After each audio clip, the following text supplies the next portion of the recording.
the 5 levels of agreement. The gist of it is that we have different levels of agreement. Just the idea that each person might have a different definition of what an agreement is and what it means to say, I agree to do whatever it is. And the power lies in just knowing this, so that if we make an agreement with someone, we know, hey, are you a level 1 or a 5 or somewhere in between? And if we know what that is, then we come away with an understanding, oh, this agreement doesn't mean the same thing to me that it means to them, so my expectations are in alignment with reality, instead of having the expectations that they're agreeing to what I'm agreeing to when it's nowhere near close, and then when time comes to make good on what we thought we agreed to, it doesn't happen, and then I'm like feeling disappointed, hurt, mad, angry, upset, bitter, all that, because I was delusional, basically. I had a belief that someone was going to do something when in fact they had a completely different belief. Forget judgments and all that. That's great and all, and it's completely unhelpful. I'm talking reality. Like, as an example, what are agreements that we often make that don't mean squat? Wedding vows are often one. We stand up there on that altar in front of hundreds of our friends saying all these amazing things, and then we get divorced. So what's the point of agreeing to do all these vows if in reality it doesn't happen? Much better to have a realistic expectation of what marriage actually is, and can we or can we not do these things, rather than this delusional thing where we just say we're going to do something, we're going to agree and vow to do all these wonderful, amazing things, and then it doesn't happen. Another example of obvious agreements that almost never happen. How often does a politician or a public figure say they're going to do something when they're campaigning, then they get in office and they never do it? They don't even come close. Why even listen to that? We know they're not going to do it, so why even believe they're going to? Why play the game? It's not an agreement. It's wishful thinking. It's fanciful talk. It's rhetoric. It sounds good. If they don't follow through, it's not an agreement. It's meaningless. In the same vein, lawmakers, they make laws. They expect everyone else to comply, but then they themselves break the law or hold themselves above the law. They're caught all the time. Nothing happens. Meaningless agreements. Why even do it? The expectation is absurd. Kids love video games. I once heard an explanation that made perfect sense.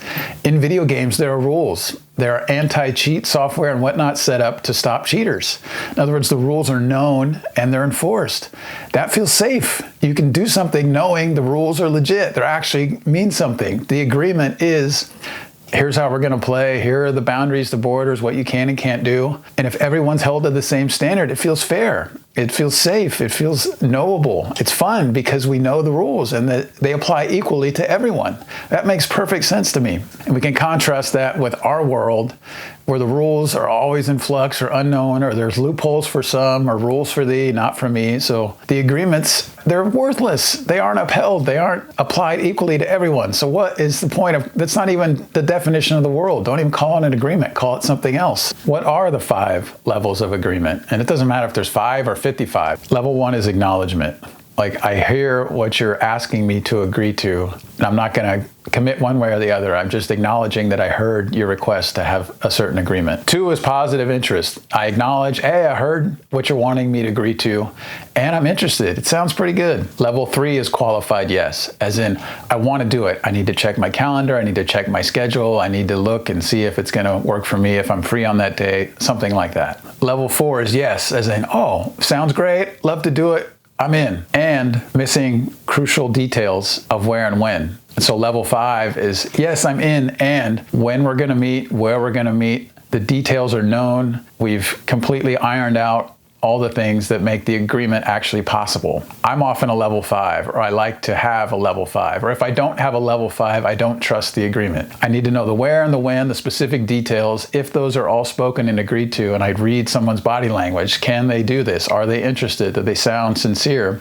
Then I'm like, woo, yeah, we got level 5. This is gonna happen. I feel good about this. And I find it super helpful to know, to establish a pattern with somebody of where they fit on that scale of 1 to 5. This person said, yeah, but they're usually a 1 or a 2, so I won't be disappointed if they don't show up. I find it super helpful just to mention this idea to people. Hey, have you heard of the 5 levels of agreement? Here they are. Which one do you think you are? Where do you normally fall? Do you like to have the 5 and be totally tied to it? Or do you want to have more like loosey-goosey? You prefer to shoot from the hip and not be tied down and be able to change your mind at the last minute, get a wild hair? Like where on that scale do you find yourself? No judgments, no criticism, no faulting anybody for being where they're at. Just knowing, what kind of agreements do you make? Have you been married 5 times and you vowed to do all these things and you didn't do it?